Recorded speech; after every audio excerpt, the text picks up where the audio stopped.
देख रहे हैं मैं इमरान खान। सबसे पहले तो इमरान खान साहब की सेहत के हवाले से जेल से बार बार खबरें आ रही हैं, अलग अलग सोर्सेज से खबरें आ रही हैं, लेकिन ये खबरें देखते हुए भी लोग घबराते हैं क्योंकि इमरान खान साहब की पार्टी और उनकी फैमिली वो बहुत अजीब तरीके से रिएक्ट करते हैं। देखिए, पाकिस्तान तहरीके इंसाफ की लड़ाई पाकिस्तान की मिलिट्री एस्टेब्लिशमेंट से चल रही है और मिलिट्री एस्टेब्लिशमेंट पूरे पाकिस्तान के निजाम को कंट्रोल करती है। तो जब भी कभी इमरान खान साहब के हवाले से कोई खबर निकलती है तो फौरी तौर पे खबर देने वाले पे ये इल्जाम लगाया जाता है कि आपको मिलिट्री एस्टेब्लिशमेंट ने ये खबर दी। जरूरी नहीं है कोई मेजर, कोई जनरल, कोई ब्रिगेडियर कोई फोन करके बताया कि जनाब ये खबर है, कोई कर्नल फोन करके बताया कि ये खबर है। बादुकात थोड़ा सा निजाम को ढीला छोड़ा जाता है और खबर निकल आती है, या जानबूझकर ऐसा माहौल पैदा किया जाता है जिसमें खबर निकल आए। या देखें ना, अगर किसी सहाफी को जेल के हमले का कोई बंदा रास्ते में आ जाता है और वो उसे कहता है जी कि मेरे पास एक बड़ी खबर है, तो सहाफी तो वो खबर ले लेगा, और अगर उसको कोई और सोर्स, कोई दूसरा सोर्स उसकी तस्दीक भी कर दे तो फिर तो उसकी वो खबर हो जाएगी ना। अब पाकिस्तान तहरीके इंसाफ के भी कुछ लोगों को पता है इस बारे में, लेकिन ज्यादा लोग बोलते रहे थे। ज़हीम लगारी साहब ने खबर दी, फिर उसके बाद जो है रिजवान गलज़ई साहब ने खबर दी, वसीम मलिक साहब ने खबर दी, सदीक जान साहब ने ये खबर दी, और बहुत सारे जर्नलिस्ट ने भी खबर दे रहे हैं और लगातार इसके बारे में बात कर रहे हैं। पाकिस्तान तहरीके इंसाफ के कुछ आम रहनुमा जिनमें मुराद सईद हैं, इनके अंदर एक नाम जो है वो मेजर ताहिर सादिक साहब का भी है, इसमें जावेद हाशमी साहब ने भी इसके ऊपर स्टेटमेंट दिया, और बहुत सारे लोग अब ये बात कर रहे हैं कि इमरान खान साहब की सेहत के हवाले से जो खबरें आ रही हैं वो तशवीशनाक है। यही उनका ब्लड प्रेशर बहुत बढ़ गया है, यही ब्लड का ही प्रॉब्लम था जो उनकी आंख के अंदर क्लॉट आया, और फिर इमरान खान साहब की 85% बिनाई उनकी दाईं आंख की खत्म हो गई और मुलाकातें बिल्कुल बंद थी। कोई तस्दीक भी नहीं कर सकता, सिर्फ सलमान सफदर जो इमरान खान साहब के वकील है वो जाकर इमरान खान साहब को मिले थे और उन्होंने अब तक यही बताया कि इमरान खान साहब बड़ी हाई स्पिरिट्स के अंदर थे। यानी इमरान खान साहब ने कहा इस बात की फिक्र ना करो। तो जब उनका वॉशरूम वगैरह देखा कि वो गंदा था, उन्होंने कहा छोड़ो इन बातों को, मैं यहाँ पे एडजस्ट हो गया हूँ, मैं कैद को मैंने अपनी ज़हनी तौर पे तस्लीम कर दिया, सिर्फ बंदोबस्त करो कि मेरी आंख का इलाज किया जाए और मेरे जाती मुआलिजीन मुझे देखें। जाती मुआलिजीन का इमरान खान साहब इसलिए कहते हैं कि अगर उनके ब्लड टेस्ट होंगे आजादाना माहौल में और उनके ब्लड टेस्ट होंगे गैर जानिबदारी से, जब रिपोर्ट आएगी तो पता चलेगा कि उनके ब्लड के साथ हुआ क्या उनके खाने में उन्हें कुछ ऐसा दिया गया, क्योंकि इमरान खान ने ऐसा कह दिया जिसे घर से खाना नहीं जाता। अब जो खबर आई वो ये है कि इमरान खान साहब को पिम्स अस्पताल में लाया गया था और लाने का मकसद सिर्फ ये था कि उनका ब्लड प्रेशर हाई था, तो इमरजेंसी में उन्हें लाया गया, पिम्स अस्पताल लाया गया, उन्हें चेक करवाया गया और फिर वापस जेल में जाकर बंद कर दिया गया। अब ब्लड प्रेशर नॉर्मल अगर हाई हो जाए तो एक आधी गोली दे दी जाती है मरीज को, लेकिन अगर लगातार हाई रहना शुरू हो जाए तो फिर तशवीश की बात होती है, तो तभी आपको अस्पताल में ले जाना पड़ता है, वरना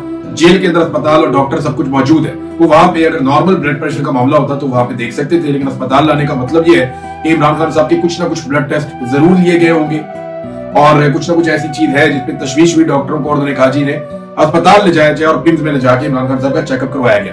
देखिए, मैं एक चीज आपको बताऊं, कैद तन्हाई क्या होती है आप में से कोई भी नहीं जानता। ये जितने लोग सुन रहे हैं ना, इनमें से कोई एक आधा आदमी होगा जो जानता होगा, जो कैद तन्हाई में रहा। आप में से कोई भी नहीं जानता कि कैद तन्हाई होती क्या। ये बैठ के बड़े आराम से आप मजाक में बात कर देते हैं कि नहीं नहीं कुछ नहीं होता, मैंने कैद काटी है, मैंने मार खाई है। कोई मार मुकाबला नहीं कर सकती कैद तन्हाई का।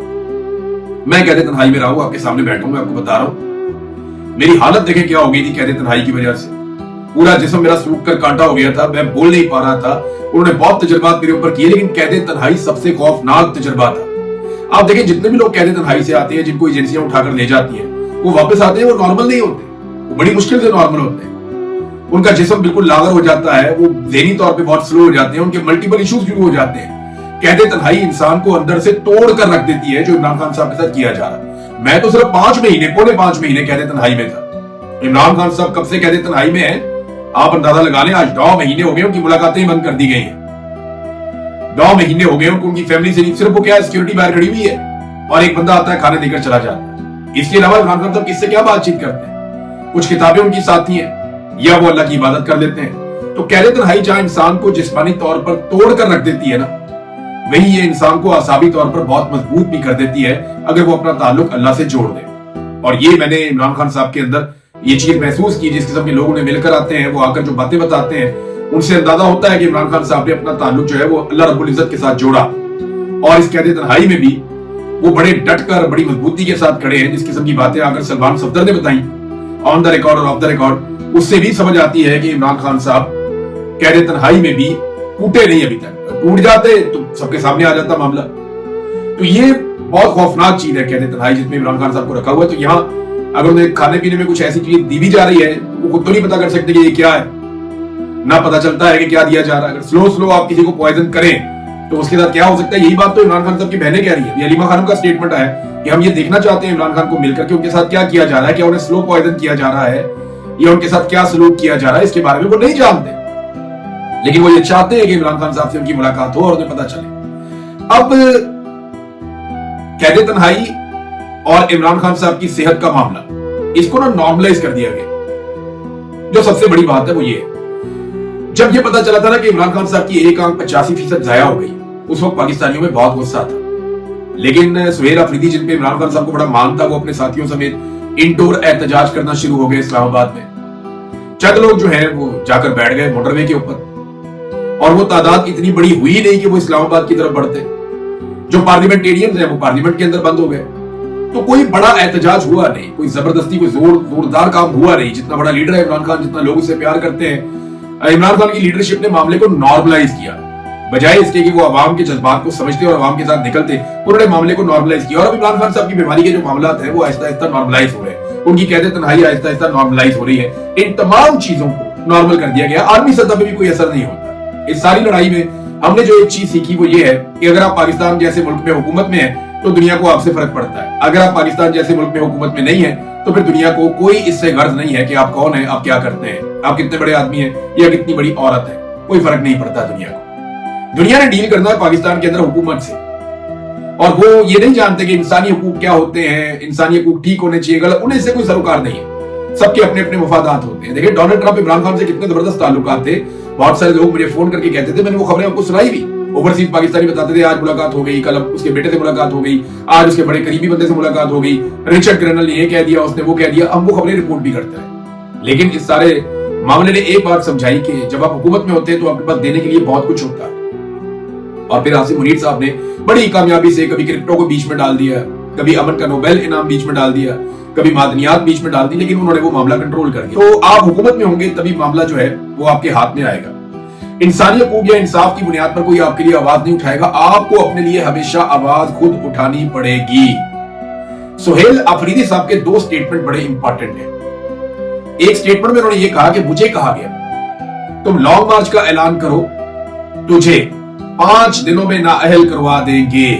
ये साफियों से मुलाकात में सुहेल अफरीदी ने यह बात की कि मुझे कहा गया कि लॉन्ग मार्च का ऐलान कर, तुझे 5 दिन के अंदर नाअहल करवा देंगे। अब जिसने ये ऐलान किया वो कौन है, सुहेल अफरीदी को ये भी बताना चाहिए कि तुझे कहकर कौन मुखातिब कर रहा है और कौन इस तरीके से बात कर रहा है एक सूबे के वजीर आला से जिसके पास मैंडेट है उस सूबे का।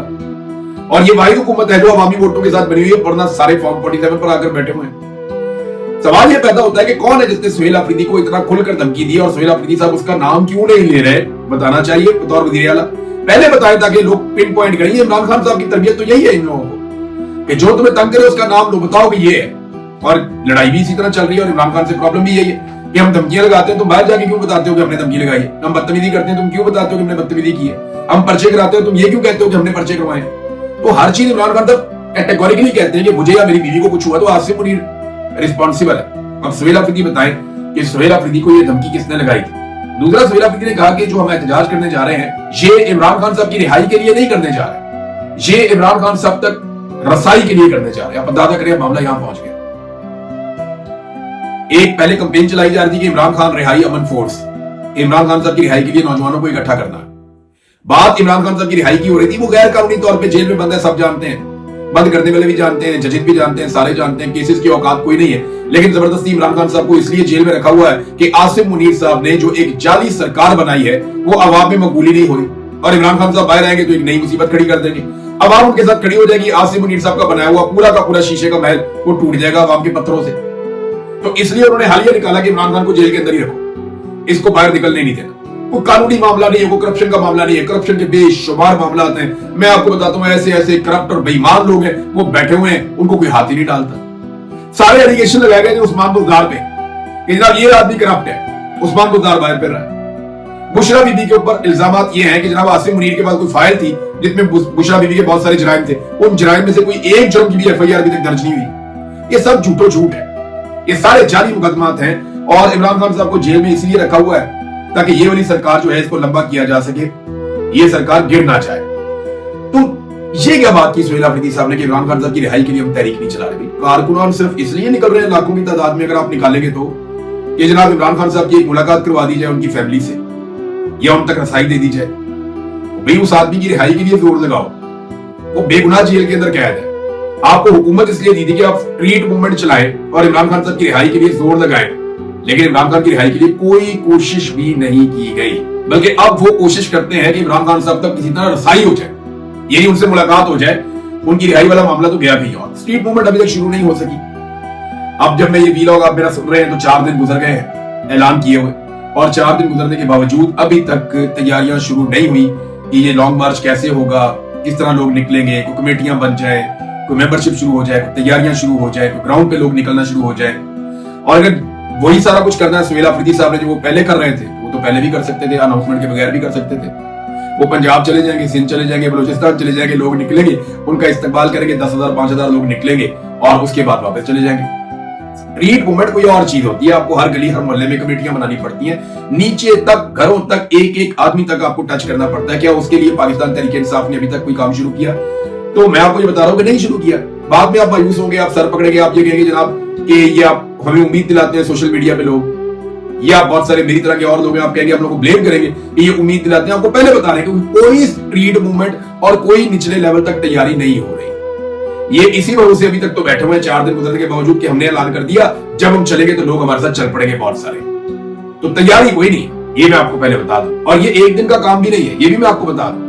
अगर किसी को ये लगता है कि वो घर से निकलेंगे, एक दिन जाएंगे इस्लामाबाद में जलसा करेंगे और इमरान खान को लेकर आ जाएंगे या उनको अस्पताल में दाखिल करवाकर उन तक रसाई हो जाएगी, फैमिली से मुलाकात करवाकर वापस आ जाएंगे, तो ये भी नहीं होना। ये एक लंबा टेस्ट मैच है, आपका हुकूमत के साथ मैच पड़ेगा। आपने कश्मीर में देखा, उनके 100 के करीब लोग शहीद हो गए, वो घर ही नहीं जा रहे, वो आज भी वहां पे बैठे हुए हैं, वो वहां से हिलने के लिए तैयार नहीं है। हुकूमत को उन्होंने नाक में दम किया हुआ है। और याद रखिएगा, ये सारी चीजें रिकॉर्ड के ऊपर आ रही है, ये उल्टा इनको नुकसान हो जाएगा। और कल को अगर ये तहरीक बढ़ गई जो आजाद कश्मीर के अंदर है, तो एक नई मुसीबत पाकिस्तान की फेडरल गवर्नमेंट के लिए भी, और जो वहां पे हुकूमत बनाई जाएगी उसके लिए भी एक नई मुसीबत बन जाएगी। तो वो नाजरीन, कैद तन्हाई और इमरान खान साहब की सेहत, और उसके बाद 27 सितंबर, इन चीजों पे हमने बात की। 27 सितंबर का मैं आपको फिर बता रहा हूं, बार बार बता रहा हूं कि उसके लिए खैबर पख्तूनख्वा में भी तैयारियां शुरू नहीं हुई। तो पंजाब में और सिंध में और बलूचिस्तान में कब तैयारियां होंगी, कश्मीर में कब तैयारियां होंगी, गिलगित बल्तिस्तान में कब तैयारियां होंगी, उसके बारे में अभी हम कुछ कह नहीं सकते। अब नाज़रीन आ जाए एक और मसले की तरफ, कश्मीर में जहां पे एहतजाज हो रहा है ना रावला कोर्ट में, वहां पे 7 नशिस्तों के ऊपर इंतखाबात मुलतवी कर दिए गए। यानी वो कश्मीर जहां पे थोड़ी सी सीटें हैं, जहां लगभग 5 मिलियन के करीब आबादी है, उस कश्मीर में इंतखाबात को 5 मरहलों तक लेकर चले गए। आप अंदाजा कर लें, यानी छोटे से कश्मीर के अंदर एक दिन में इंतखाबात नहीं करवा सकी पाकिस्तान की मिलिट्री एस्टेब्लिशमेंट। उसकी वजह यह है कि कश्मीरी डट कर खड़े थे, कश्मीरी मजबूती के साथ खड़े, कश्मीरी अपने मौके के साथ खड़े। ये बार बार फतवे देते हैं कि कश्मीरी गद्दार हो गए, कश्मीरियों ने ये कर दिया, कश्मीरियों को 100 के करीब आपने उनकी लाशें गिरा दी, और क्या करना है? दुनिया में सिर्फ 2 जगह है इस वक्त, मेरी दानत और जगह भी होगी बहुत सारी, लेकिन जो मशहूर तरीन 2 जगह है दुनिया में जहां पे इस वक्त इंसानी इमदाद को रोका जा रहा है। गजा में रोका जा रहा है, इसराइल रोक रहा है कि वहां पे खुराक नहीं जाने देता, अद्वियात नहीं जाने देता, इवन पानी नहीं जाने देता, इंसानी इमदाद को वहां पे नहीं पहुंचने देता, इमदादी कारकुनों को वहां नहीं जाने देता। और दूसरी जगह आजाद कश्मीर है। ऐसा तो इंडिया मकबूजा कश्मीर में नहीं कर रहा जो आप आजाद कश्मीर में कर रहे हैं। इतने सारे ट्रक खड़े हुए हैं वहां पे, गंदम के, खुराक के, चीजों के, वो सारे रोके हुए, लोगों को जाने नहीं दे रहे। जो लोग इमदादी सामान लेकर जाना चाहते थे, डॉक्टर्स, पैरामेडिकल स्टाफ, यादवियात या बाकी चीजें, उन्हें उठाकर जेलों में डाल दिया। वो सेनेटर मुश्ताक जो है वो भूख हड़ताल करके बैठे हुए जेल के अंदर। वो जाना चाहते थे कश्मीरियों की मदद करने के लिए इस माहौल में, जब आपने उन्हें अकेला कर दिया मार मार के। तो ये कश्मीरियों के साथ हो रहा है, लेकिन वो अभी तक डट कर खड़े हुए हैं। अच्छा, एक और चीज भी इन्होंने कही, ये 7 नशिस्तें अगर इलेक्शन इनमें नहीं भी होता ना, तो हम हुकूमत तश्कील दे देंगे। यानी इलेक्शन मुकम्मल हुए बगैर ही हम एक सेशन बुला लेंगे और उसके अंदर speaker, deputy speaker, prime minister का हम इंतखाब कर लेंगे और फिर हम देखेंगे फिर क्या होता है। ये आप अंदाजा करें कि कैसी ढिठाई के साथ ये लोग अपनी मनमानी करते चले जा रहे हैं। और इसका नुकसान जो है ना, वो अल्टीमेटली वफाक को होता है। इसका नुकसान अल्टीमेटली उस कॉज को होगा जिसके साथ हम 70 साल तक खड़े रहे। अब नाज़रीन, ये जो वायदा किया हमने सऊदी अरब के साथ और तुर्की के साथ, इन पे बहुत ज्यादा बात हो रही है, तुर्की में बहुत बात हो रही है, पाकिस्तान में भी हल्की फुल्की हो रही है, सऊदी अरब में इसको जश्न के तौर पे देखा जा रहा है, वहां पे तो जमहूरियत नहीं है। तो इसमें एक पहलू और भी है जो आजकल डिस्कस हो रहा है, वो ये है कि अमेरिका को क्योंकि यहाँ पे खित्ते में बहुत मार पड़ी है, और उसके जो फौजी अड्डे थे वो भी तबाह हुए हैं। तो बहुत मुमकिन है कि मुस्तकबिल में जो अरब ममालिक है वो अमेरिका पे अपनी सिक्योरिटी के लिए भरोसा ना करें। अमेरिका के हथियार बहुत अच्छे हैं, वो ये चाहेंगे कि अमेरिकन हथियार यहाँ पे मौजूद रहें, लेकिन वो ये भी चाहेंगे कि मकामी जो ममालिक है उनका एक इत्तेहाद भी होना चाहिए, ताकि अगर ईरान की तरफ से कभी भी अरब ममालिक पे अटैक होता है या अरब ममालिक की कभी भी ईरान के साथ या हौसियों के साथ लड़ाई होती है तो खित्ते में ऐसे मुल्क होने चाहिए जो दोनों तरफ से दबाव डाल सके। यानी तुर्की और पाकिस्तान अगर दोनों तरफ से ईरान के ऊपर दबाव डालता और अमेरिका लड़ रहा होता है या अमेरिकन हथियार इस्तेमाल हो रहे होते तो आज सूरत मुख्तलिफ होती। लेकिन ये पाकिस्तान और तुर्की के लिए एक नई मुश्किल भी खड़ी हो जाती, क्योंकि इन दोनों मुल्कों में अवाम के अंदर जो हमदर्दी है वो ईरान की अवाम के साथ काफी ज्यादा है, ईरानियों के साथ काफी ज्यादा है। तो अब देखते हैं ये मुआहिदा क्या करेगा। भारत अमेरिका के ऊपर जो एतमाद या एतबार था अरब ममालिक का वो कम हुआ। उसका रीजन ये है कि जब दिल करता है लड़ते हैं, जब दिल करता है वापस चले जाते हैं, जब दिल करता है जंग शुरू करते हैं, जब दिल करता है जंग बंद कर देते हैं, क्योंकि ईरान अमेरिका के अंदर मार नहीं सकता तो वो यहाँ पे मारता है। तो अगर यहाँ पे मकामी ममालिक के साथ इत्तेहाद किया जाए तो फिर ये ममालिक तो अपना मुल्क छोड़ के नहीं जा सकते, यहीं पे मौजूद है। तो इनको लड़ाई को उस लेवल तक लेकर जाना पड़ेगा कि जहां पे फिर फैसला हो जाए। तो अमेरिका जो है वो लड़ाई का फैसला करने में कामयाब नहीं हुआ और मुकम्मल तौर पे दिफा करने में भी कामयाब नहीं हुआ। इसका मतलब ये नहीं है कि अमेरिकन हथियार वापस चले जाएंगे या अमेरिका के साथ कता ताल्लुकी हो जाएगी अरब ममालिक की, ऐसा नहीं है। उनके पास दुनिया के शानदार हथियार है। तो अरब ममालिक अब ऐसा लगता है कि अमेरिका के साथ भी चलेंगे और लड़ने के लिए जो फौजें हैं वो मकामी फौजें हासिल करने की कोशिश करेंगे। अभी मजीद मुल्क भी इस सारे इत्तेहाद के अंदर आ सकते हैं। ईरान ने चंद शराइत रख दी हैं आप नए हुर्मुज़ को खोलने के लिए। ये शराइत आप सुनेंगे आपको आइडिया हो जाएगा कि ईरान अभी तक कहां खड़ा है, यानी जहां ईरान पहले खड़ा हुआ था क्या आज भी वहीं खड़ा है। जरा ये शराइत आप देखें, ये है जनाब शराइत। सेक्रेटरी कौमी सलामती काउंसिल के मुताबिक कभी भी और किसी भी जबान में ईरान को धमकाया ना जाए, ये देखें कैसी शर्त है, कौम की तौहीन ना हो, ईरान और उसके इत्तेहादियों पर मुसल्लत जंग हमेशा के लिए खत्म की जाए, ईरान की बहरी नाकाबंदी खत्म की जाए और अमेरिकी फौज को ईरान की तरफ से हटाया जाए, ईरान को पहुंचाए गए नुकसानात का बगैर किसी कमी के पूरा हर्जाना दिया जाए, ईरानी कौम पर आयद की गई नामुनसिफाना और गैर कानूनी पाबंदियां उठाई जाए, गैर मशरूत तौर पर ईरानी अवाम के चुराए गए मुंजमद असासे जारी किए जाएं। अगर ये रवैया अमेरिका नहीं बदलता और इन शराइत के ऊपर अमल नहीं करता तो फिर आबना हुर्मुज़ दोबारा नहीं खोली जाएगी। जंग हो या मुज़ाकरात, ईरान अपने इरादों से पीछे नहीं हटेगा। ये अब कैसे होंगे मुज़ाकरात, अब कैसे होगी सुलह। यही ईरान आज भी अपनी उन्हीं चीजों के साथ स्टिक, उन्हीं चीजों के साथ जुड़ा हुआ है, चिपका हुआ है जहां वो कहता है कि ये मेरे मुतालबात है, ये माने जाए। वो पीछे हटने के लिए तैयार नहीं है। अमेरिका को प्रॉब्लम ये हो गई है कि उसके अंदर बार बार रिपोर्टें आ रही हैं कि उसके हथियारों के जखीरे में बहुत बड़े पैमाने पर कमी हो गई है और वो अमेरिका के दिफा के लिए काफी नुकसानदेह चीज है। डोनाल्ड ट्रंप इन रिपोर्टों के ऊपर बहुत गुस्सा भी हुए, लेकिन फिर भी बार बार अमेरिकी इंतजामिया को, ये CNN ने भी एक रिपोर्ट किया कि जो अमेरिकी सेंट्रल कमांड के जो सरबराह है उन्होंने बाकायदा आगाह किया ट्रंप इंतजामिया को कि अब आप ईरान से लड़ाई में जान छुड़ाएं, कोई नई प्रॉब्लम क्रिएट हो जाएगी, हमारे लिए मसाइल बहुत बढ़ जाएंगे। तो अमेरिकन के लिए अब ये जंग लंबी लड़ना बहुत मुश्किल होता जा रहा है, क्योंकि अकेला लड़ रहा है पहली मर्तबा, वरना हमेशा अमेरिका बहुत सारे इत्तेहादियों को लेकर लड़ता रहा है और कोई फौज आगे से अमेरिका को मारती नहीं थी, वो सिर्फ बाहर खाते थे। ये पहली मर्तबा ऐसा हुआ कि कोई मुनज़्ज़म फौज वापस मिसाइल मारती है, रॉकेट मारती है या ड्रोन मारती है, तो लड़ाई के उन्होंने तरीकाकार भी तब्दील कर दिया। तो ये नाज़रीन अब तक की सूरत हाल है। अपना ख्याल रखिएगा, अपने चैनल का भी। अल्लाह हाफ़िज़।